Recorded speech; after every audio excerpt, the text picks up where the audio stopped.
बिरल गांव से बारात गई श्याम प्रसाद की, तो एक खनेटा वहां से दिखाई देता है कफाल्टा का। तो उसमें उन्होंने ये कहा कि भी डूमों को हम यहाँ आने नहीं देंगे।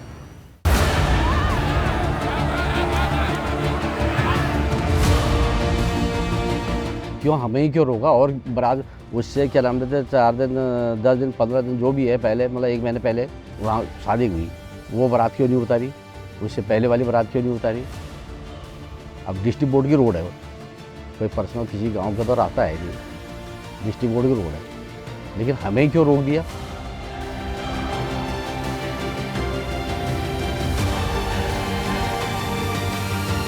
आप झूठ बोलना तो क्या ठहरा, फिर उसमें जो है बारात को रोकने के लिए हम भी आगे कूद पड़े।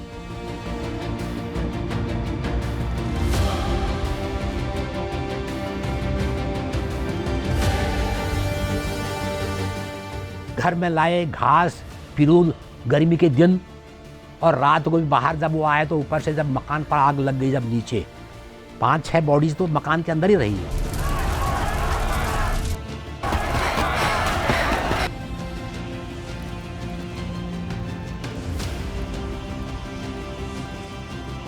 वो मेरे को जैसे ही आग में फेंक रहे थे तो उसने एकदम मेरा कॉलर पकड़ा, बोला इसको मत मारो और इसको तब भी बंद कर दो।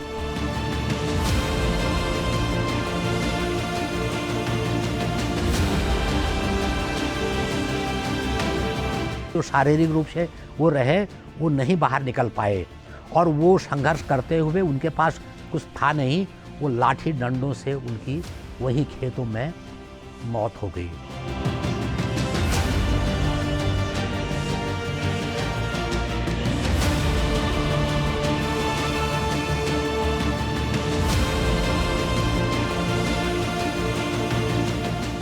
कफाल्टा से लाशें ढोई जा रही थी, और बल्कि मैं आपको कहूँ, मुझको तो लाशों में अपने पिताजी खांसने की आवाज़ आ रही थी।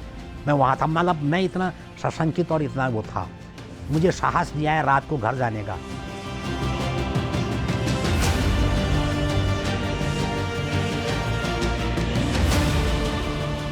एट्रोसिटी के मामले में उत्तराखंड और सारा देश जो जाति संस्था है उसमें बहुत बदलाव हुआ है। मुझे लगता है कि उत्तराखंड में शायद बाकी जगह से ज़्यादा है जातिवाद जो है।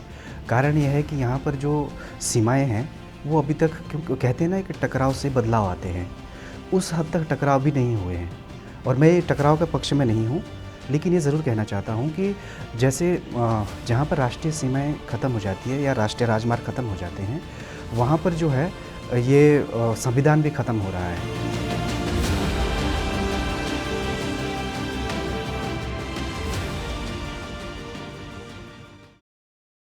क्या आप कल्पना कर सकते हैं कि एक दूल्हा अपनी पालकी से नहीं उतरा तो इसकी सज़ा 14 लोगों को जिंदा जलाकर दी गई। ये कोई काल्पनिक मूवी का सीन नहीं है, बल्कि ये एक रियल लाइफ इंसिडेंट है। ऐसी घटना घटी थी आज से 4 दशक पहले उत्तराखंड के अल्मोड़ा ज़िले के एक छोटे से गांव कफल्टा में, जब बिरल गांव से श्याम प्रसाद की बारात कफल्टा होते हुए पीपना जानी थी।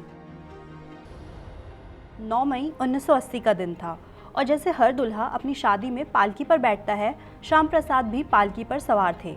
लेकिन उनकी बारात के कफल्टा पहुंचते ही माहौल बिगड़ गया, क्योंकि एक दलित दूल्हा पालकी पर सवार था। ये एक साधारण सी परंपरा है जो बाकी हर शादी में निभाई जाती है, लेकिन जब एक दलित युवक ने वही किया तो ये परंपरा समाज के अहम पर चोट बन गई।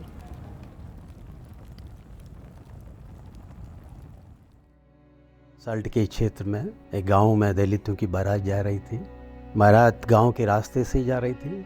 पता चला कि कुछ लोगों ने दलितों को, जो वहाँ के शिल्पकार वर्ग के लोग हैं, उनको कहा कि नहीं,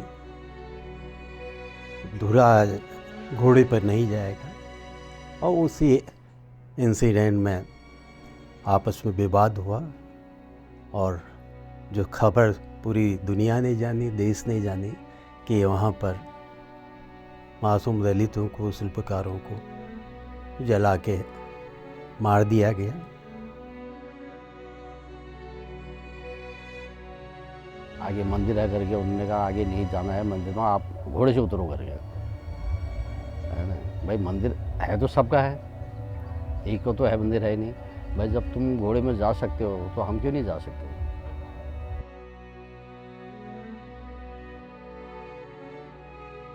बिरल गांव से जब बारात गई श्याम प्रसाद की, उसके बाद बाखलिया पड़ती है जहाँ पर श्रवण रहते हैं, उसके बीच से बारात जाती है। उसके बाद गई बारात आगे, तो एक खनेटा वहाँ से दिखाई देता है कफलटग, वहाँ से दिखाई दिया कि भी कुछ महिलाएं हैं। तो उन्होंने अंदेशा हो गया था कि भाई महिलाएं इकट्ठा है वहाँ पर।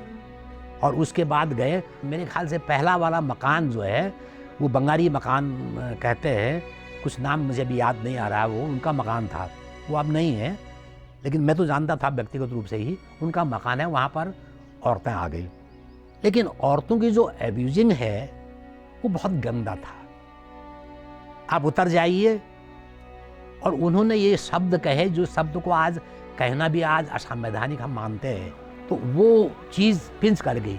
तो उसमें उन्होंने ये कहा कि भी डूमों को हम यहाँ आने नहीं देंगे।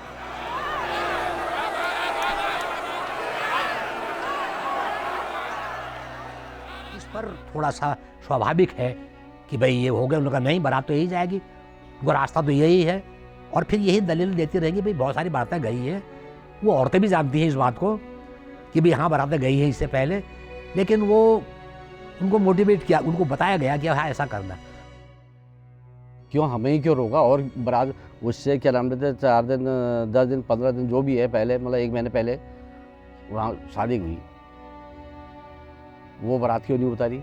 उससे पहले वाली बारात क्यों नहीं उतारी? रास्ता तो मुझे, अब डिस्ट्रिक्ट बोर्ड की रोड है वो, कोई पर्सनल किसी गांव का तो रास्ता है नहीं, डिस्ट्रिक्ट बोर्ड की रोड है, लेकिन हमें क्यों रोक दिया? उसके बाद तब तक आदमी नहीं थे कोई, फिर बच्चे आए, और उसके बाद जो नीचे का रास्ता से जा रहे थे, और एक रास्ता गांव के बीच से ऊपर का जाता है, वहाँ से जब उन्होंने पत्थर, बच्चों ने औरतों ने पत्थर फेंकना शुरू कर दिया, जब स्पॉट पर जहाँ पर दोनों मिल जाते हैं वहाँ पर आए, तो उन्होंने फिर रोकना शुरू कर दिया, फिर झगड़ा हो गया वहाँ पर। फिर वो बर को निकालना, डोली से आप उतर के आओ, डोली पालकी को पालकी कहते हैं, हमारे यहाँ डोली कहते हैं कि डोली से उतारो। ठीक है, मंदिर सबका है, मंदिर के सामने सभी उतरते हैं, हम भी उतरते हैं, है ना। मंदिर तो एक है ही, मंदिर के सामने सभी झुकते हैं, तो सभी भी झुकते हैं, तुम भी झुकते हो भाई। लेकिन हमें भले ये क्या कि गांव से मतलब बाहर क्यों, इसी हाँ गांव से बाहर रोक लिया डरा। जैसे इधर गांव आ गया, यहाँ पर से रोक दिया डरा, तो इस विवाद में फिर आगे विवाद चलते रहा। उसके बाद उन्होंने कहा, फिर नीचे हुआ, फिर हाथापाई भी हुई, धक्का मुक्की हुई, पालकी जो डोली होती है उसमें था मैं। उसके बाद जब उन्होंने धक्का दिया तो नीचे गिर गया, धक्का नीचे गिरने पर उसके बाद तो फिर होता ही है, गुस्सा हर किसी को आता है।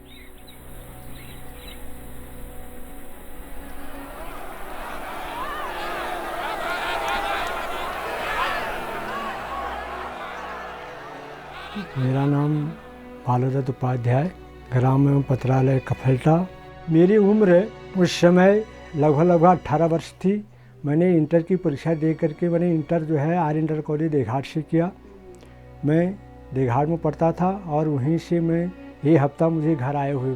तो आप उस समय गांव में थे? मैं उस समय गांव में ही था। आपने देखा ये सब? मैंने देखा। आप झूठ बोलना तो क्या ठहरा, फिर उसमें जो है बारात को रोकने के लिए हम भी आगे कूद पड़े, जिसे उन्हें माना नहीं। और वो परिचित लोग रहे, या हमसे मेरे पिताजी से परिचित लोग रहे, जिनने उन्हें मेरे को भी छोड़ दिया। हम 3 लोग जो है पहले बारात को रोकने के लिए गए थे कि दूल्हा को उतार दो।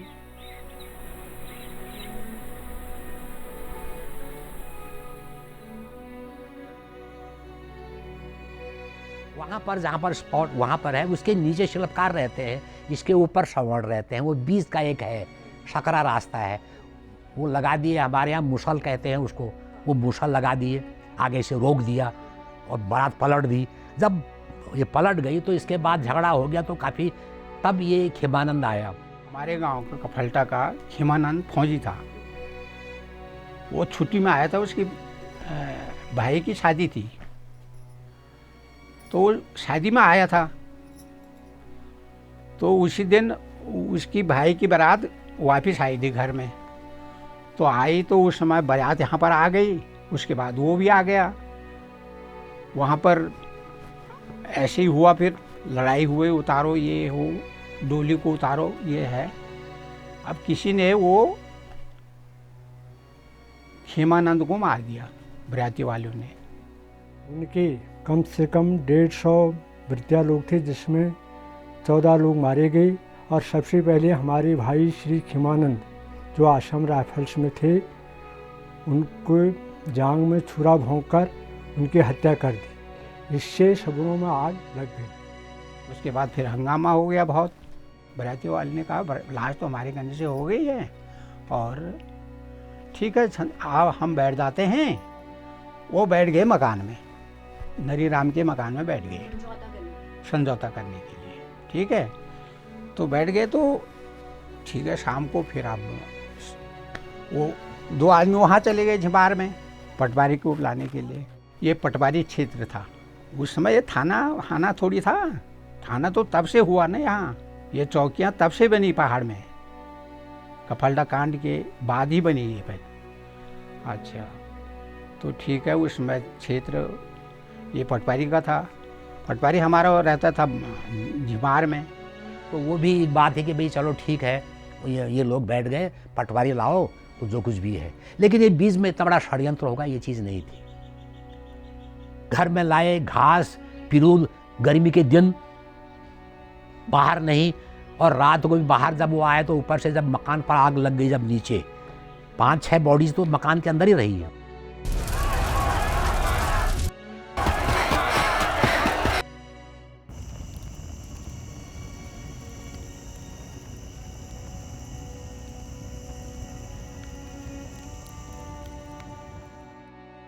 ये जो मेरे बाईं तरफ है, ये वही खेत है जिसमें नरी राम जी का घर हुआ करता था। अब यहाँ कुछ नहीं है क्योंकि इंसिडेंट के कुछ टाइम बाद वो पूरी फैमिली दिल्ली शिफ्ट हो गई थी। तो ये वही जगह है जहाँ उन लोगों को ज़िंदा जलाया था, और उनमें से जो कुछ बच निकल के भागे थे वो वहाँ नीचे खेतों में जब भाग रहे थे तो भागते हुए लाठी डंडे का शिकार हुए, और कुल 14 लोगों ने अपनी जान गंवाई। बारी बार उन्होंने आग जब लगा दी, आग लगने के बाद उन बारातियों में से उनके आग को बुझा करके जिनको वहाँ की भौगोलिक स्थिति पता रही, वो नीचे से खिड़की तोड़ करके निकल गए बाहर, और जिनको भौगोलिक स्थिति नहीं है, जो शारीरिक रूप से वो रहे, वो नहीं बाहर निकल पाए। और वो संघर्ष करते हुए, उनके पास कुछ था नहीं, वो लाठी डंडों से उनकी वही खेतों में मौत हो गई। भागने में एक तो हमारे पणजी हुए भवानी राम जी, एक मैं हुआ, एक चाचा हुए हमारे, और एक हमारे जीजा जी हुए, और एक भाई है मेरा छोटा वाला, वो हो गया। और कुछ ही लोग हैं जो वहाँ अंदर से भी इतने, अब उसमें हवर तवड़ में तो हर कोई मतलब होता ही है। भाग के हम वैसे नीचे खेतों की तरफ गए, खेतों से फिर ऐसे घूमते घूमते जंगल मतलब सुबह के टाइम 4 बजे घर पहुँचे। कफलटा की उस हिंसक भीड़ में जहां 14 जानें बेरहमी से ली जा रही थी, वहीं एक व्यक्ति ऐसे भी थे जो उस भीड़ का हिस्सा होते हुए भी भीड़ जैसे नहीं बने। वो कथित ऊंची जाति से थे, लेकिन उन्होंने जाति से ऊपर उठकर एक 16 साल के बच्चे की जान बचाई। मैं उस टाइम 16 वर्ष का करीब था और मैं कक्षा 8वीं की परीक्षा दे रहा था, और मैं जैसे आगे भाग के निकला बच्चा था, कुछ लोगों ने नीचे दाड़मी से इधर से लोग भाग आए, उन्होंने मेरे को पकड़ कर को मेरे को कफलटा गांव में लाए। वहाँ फिर उन्होंने एक हमारे मित्रजन के उन्हीं लोगों में से थे हरक सिंह नेगी, उन्होंने वो मेरे को जैसे ही आग में फेंक रहे थे तो उसने एकदम मेरा कॉलर पकड़ा, बोला इसको मत मारो और इसको तब भी बंद कर दो। कफलटा गांव में नरी राम के घर के पीछे राम सिंह का मकान था। राम सिंह का मकान वहाँ पर होने के बाद उसके गोठ में मेरे को बंद कर दिया। बंद करने के बाद जितने लोग मेरे को मिलने आते थे, कोशिश कर रहे थे वो मेरे को मारने की, उतनों के साथ वो हरक सिंह जी उनकी दुकान से हम चाय पानी पीते रहते थे, स्कूल जाता था तो मतलब सामान वामान खरीदते थे। वो बार बार उनके साथ आते थे कि कहीं इस लड़के को ये मार न दे। वो मेरे को बचा रहे थे और बचाने के चक्कर में जितने भी लोग आए वो उनके साथ इकट्ठे आ रहे थे। तो कई लोगों ने फिर रात को उन्होंने मेरे को खाना भी दिया, लेकिन मेरे दिल में वहम हो गया कि मैंने कहा जब इतने लोग आ रहे हैं क्या पता खाने में भी कुछ रखा हो, तो इसलिए मैं खाना नहीं खाया।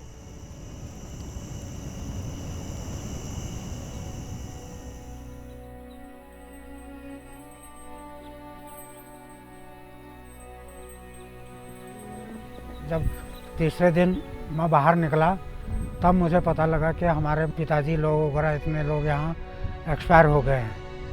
तब उन्होंने देखा, मैंने अंधेरा अंधेरा वहाँ सारा सफ़ेदपन, मकान पर आग लगी हुई थी।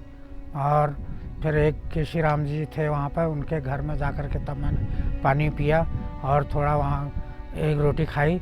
तब जाके मैं वहाँ से पैदल हम यहाँ वापस आए घर को।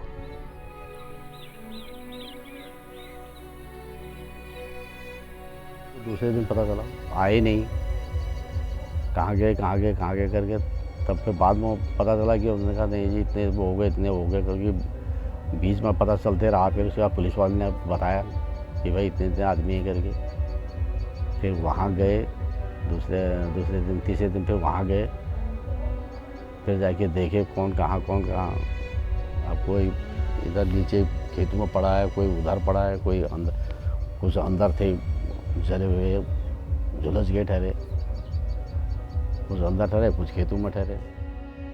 घर में खबर आग लग गई है।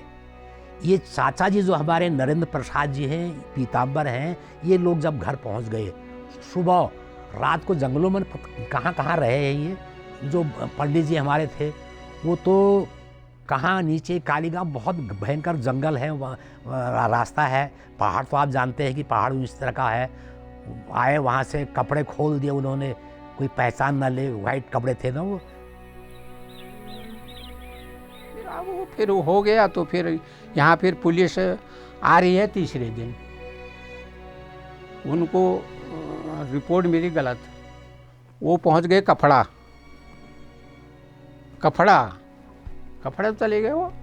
वहाँ उन्होंने कहा भाई यहाँ तो कोई ऐसा नहीं है, उन्हें कफलटा। फिर उनको पता लगा कि कफलटा। तब आए वो तीसरे दिन सवेरे 4 बजे पुलिस आ रही। और विशेष बात यह है कि मैं रानी खेत में था, मेरे साथ एक टमटा है, वो गए मुझे मैसेंजर बन करके, और मैं वहाँ से उसी दिन पुलिस तो चली गई कपड़ा में, ये मेरे संज्ञान में कफलटा नहीं, जबकि उसकी सुबह ही मुझे खबर मिली। रात को वो मुझे मेरे पास गया वहाँ रानी खेत में, और रानी खेत में जब मैं आया वहाँ से तो मुझे खबर मिली कि पुलिस की थी या CID की थी, वहाँ से आ रहे हैं करके। तो उनकी जीप में मैं आया, और जब मैं जीप में आया तो उनको मांडला रुकना था, और रात हो गई। झिमार में आया, और झिमार में जब आया तो लाशें आ रही थी वहाँ पर, कफलटा से लाशें ढोई जा रही थी। और बल्कि मैं आपको कहूँ, मुझको तो लाशों में अपने पिताजी खांसने की आवाज़ आ रही थी। मैं वहाँ था, मतलब मैं इतना सशंकित और इतना वो था, मुझे साहस नहीं आया रात को घर जाने का। हमारे समाज में जब कोई वंचित व्यक्ति सदियों से तय की गई अपनी सीमा से बाहर निकलने की कोशिश करता है, जैसे घोड़ी पर चढ़ना, मंदिर में प्रवेश करना या बराबरी से बैठकर खाना खाना, तो ये सिर्फ परंपरा से टकराने भर का मामला नहीं रह जाता, बल्कि ये समाज के अहंकार को चुनौती देने जैसा बन जाता है, और उस चुनौती की कीमत कई बार उन्हें अपनी जान देकर चुकानी पड़ती है। दरअसल में मंदिर का मुद्दा था ही नहीं, क्योंकि ये पहले छोर पर यह काम हुआ है, और मंदिर तो आखिर में था, उसको तो कहने की बात ही नहीं थी। जो स्थानीय परंपराएं हैं हम उनको भी फॉलो करते हैं, उनको भी मानते हैं, वहाँ पर उतरते हैं तो उतरते हैं।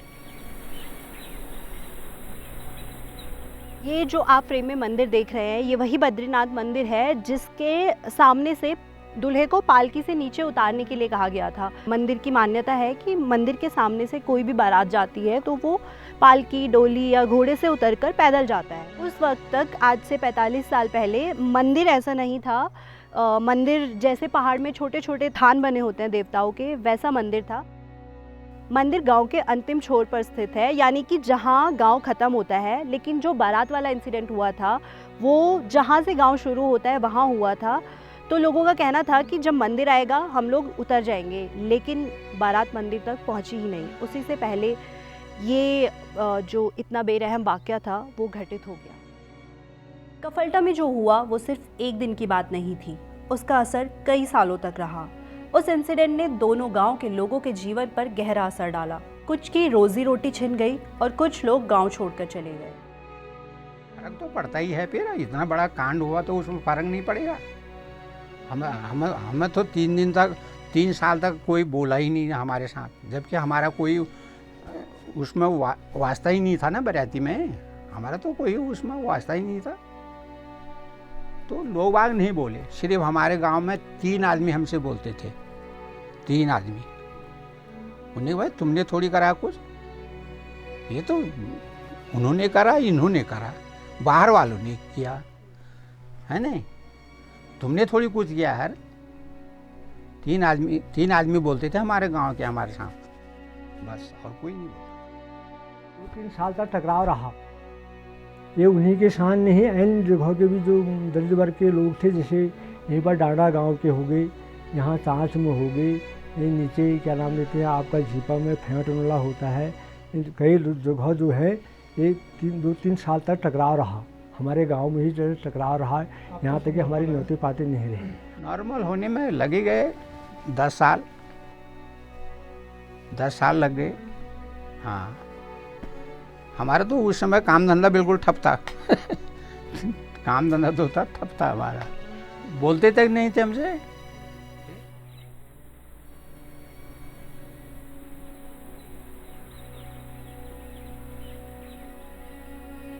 इससे शादी नहीं करी उसके बाद में फिर कह रहे थे, भाई लोग कह रहे थे कि ये गलती उसकी थोड़ी क्या, ये है सो करके। फिर जब नहीं माने उसके बाद तो फिर नहीं रहा, फिर उसके बाद छोड़ दिया तो छोड़ दिया, नहीं फिर शादी नहीं की वहाँ। और तब से लेकर अभी तक मैं उधर गया भी नहीं, उस इलाके की तरफ गया ही नहीं, कफलटा की तरफ गया नहीं। ये तल्ला बिरल गांव है और इस स्मारक का निर्माण आनंदराम टमटा द्वारा किया गया था, जो विक्टिम्स की फैमिली के रिश्तेदार थे। 2005 में इसका निर्माण हुआ। 9 मई 2005 को, जब कफलटा कांड को हुए 22 साल हो चुके थे।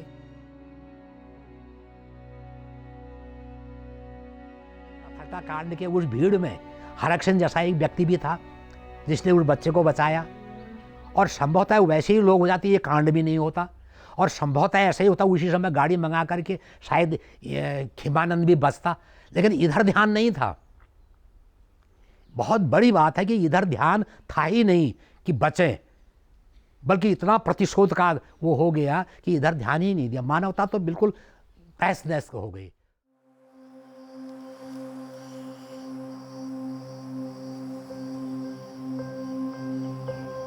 उत्तराखंड में दलित समुदाय की स्थिति को समझने के लिए ज़रूरी है कि हम सामाजिक, आर्थिक और सांस्कृतिक पहलुओं को एक साथ देखें।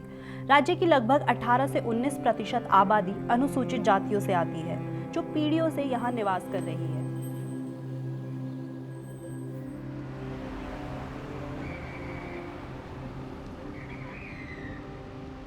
हमारे यहाँ का समाज का सच है जातिवाद, और हम बहुत सारे धर्म और जातियों में बटे हैं, और इसका उपयोग होता रहा है समय पर। और ये बात सही है कि इतिहास के क्रम में जो दलित वर्ग के लोग थे उनके पास उत्पादन के साधनों का स्वामित्व तो नहीं था, ज़मीनें खास तौर पर नहीं थी, और हमारे समाज का ढांचा ही इस तरह के था कि जो खेती किसानी करते थे वो उसके जो उस खेती के सहकार्य होते थे, बाकी जो कार्य होते थे, जैसे लोहे का काम करने वाले लोहे का काम करते थे, मिस्त्री का काम करता था, और उससे वो चीज़ें जाती थी। कालांतर में चीज़ों में परिवर्तन आया, लेकिन जो जातीय नज़रिया था चीज़ों को छोटा समझने का या उनके साथ भेदभाव करने का, वो बना रहा। वो आज़ादी के संघर्ष में भी था, इसलिए महात्मा गांधी जी भी कर रहे थे, और उत्तराखंड में भी ये बहुत ही गहराई तक जड़ जमाए हुए मामला था। उत्तराखंड में कास्टिज्म को लेकर ऐसे अलग अलग जगहों पर बहुत सारी घटनाएं होती रहती है, कभी चंपावत में, कभी टिहरी में, कभी पिथौरागढ़ में और कभी अल्मोड़ा में। ऐसी कई सारी घटनाएं आज़ादी से पहले से लेकर आज तक होती आई है। क्या कफलटा सिर्फ बीते ज़माने की कोई धुंधली सी कहानी है या फिर ऐसी घटनाएं आज भी हमारे आसपास हो रही है? अगर आप इस सवाल के जवाब की तलाश में निकलेंगे तो मुमकिन है कि बहुत दूर जाने की ज़रूरत ना पड़े। कोई ना कोई कहानी, कोई ना कोई घटना आपको अपने आसपास, अपने मोहल्ले, गांव या शहर में मिल जाएगी। संविधान ने तो हर नागरिक को समानता का हक दिया है, लेकिन हकीकत में एक दलित आज भी अपनी पहचान, अपने सम्मान और यहाँ तक कि अपनी ही शादी में घोड़ी पर बैठने या मंदिर में प्रवेश करने तक के लिए संघर्ष कर रहा है। 75 साल की प्रगति में दलितों ने अपने अधिकारों को असर्ट किया है। जो आर्थिक प्रगति है, जो बाहरी इकोनॉमिक रिलेवेंस में है, उसमें उनकी स्थिति में भी सुधार हुआ है। समाज में, शासन में, प्रशासन में उनकी प्रेजेंस फील करने लायक हो गई है। राजनीति में उनके प्रतिनिधि बड़े बड़े मुकामों तक पहुंच गए हैं। लेकिन एट्रोसिटी के मामले में उत्तराखंड और सारा देश जो जाति संस्था है उसमें बहुत बदलाव नहीं है। मुझे लगता है कि उत्तराखंड में शायद बाकी जगह से ज़्यादा है जातिवाद जो है। कारण यह है कि यहाँ पर जो सीमाएं हैं वो अभी तक, क्यों कहते हैं ना कि टकराव से बदलाव आते हैं, उस हद तक टकराव भी नहीं हुए हैं।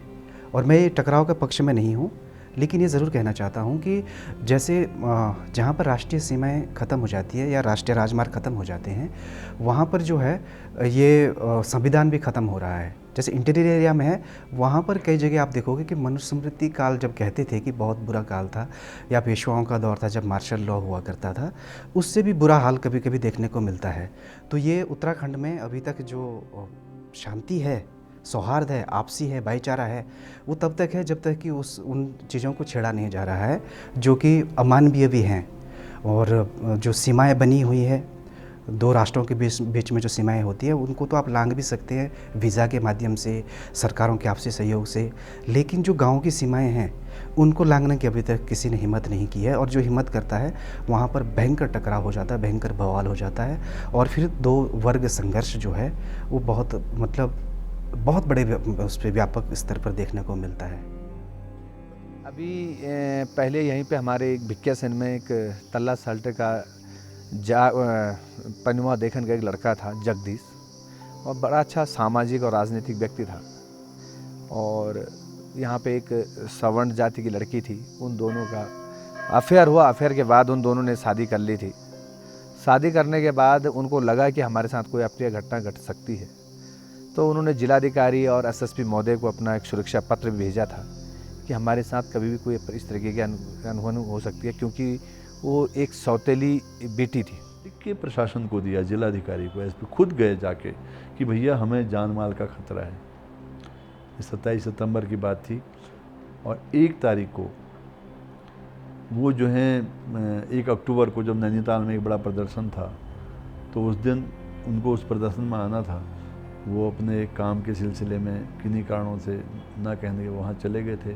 उनको पूरी साजिश से पकड़कर अगवा किया, और फिर उसकी जो पत्नी जो अल्मोड़ा में थी उसको मारने के लिए वो लोग आए, और किसी तरह वो बची। वो नारायण जी के घर में थी, और बहुत वो है, और उसकी जो है पूरे शरीर की एक एक हड्डियाँ तक तोड़ डाली, और बुरी तरह से उसी दिन की रात को से हम लोगों को पता चला, जब पूरा प्रशासन सक्रिय हुआ, तब तक उसकी बॉडी जो है उसको कहीं फेंकने के लिए ले जा रहे थे, मारुति वैन में पकड़ी गई।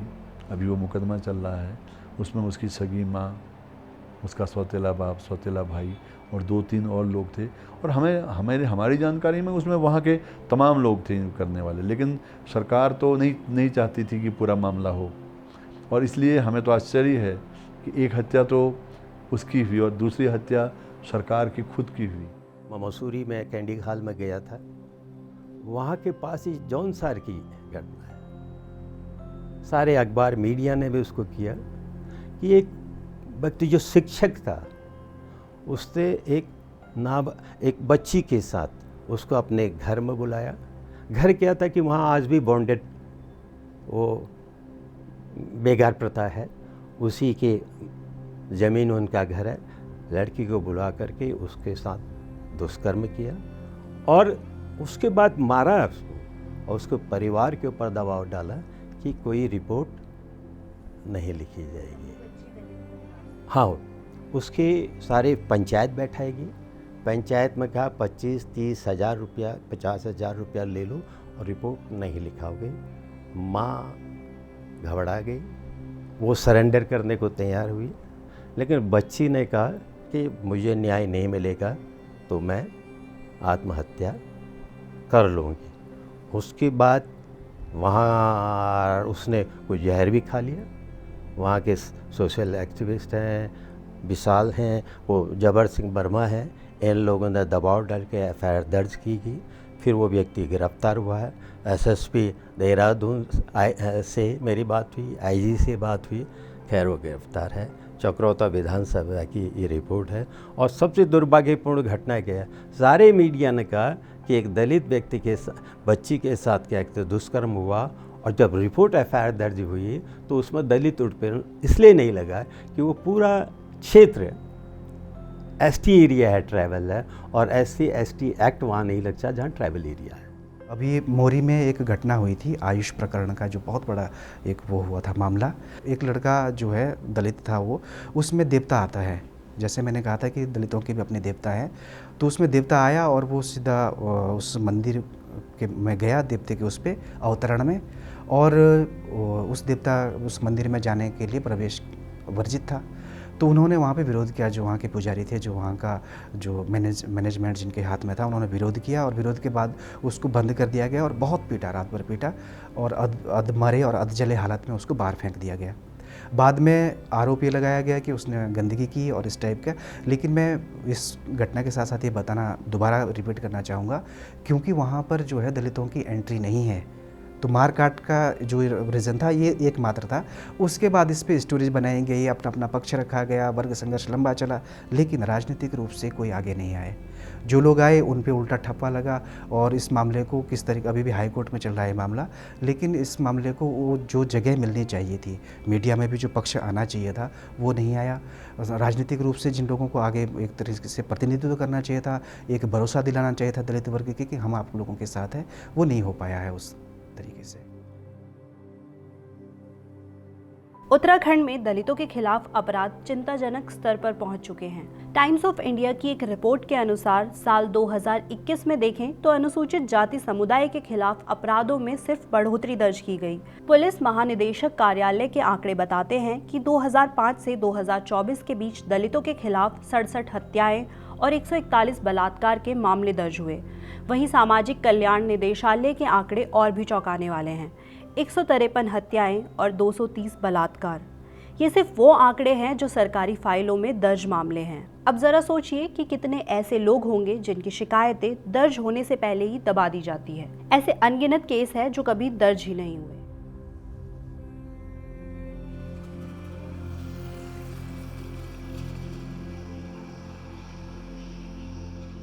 अब सवाल ये उठता है कि ऐसे इंसिडेंट्स क्यों होते हैं।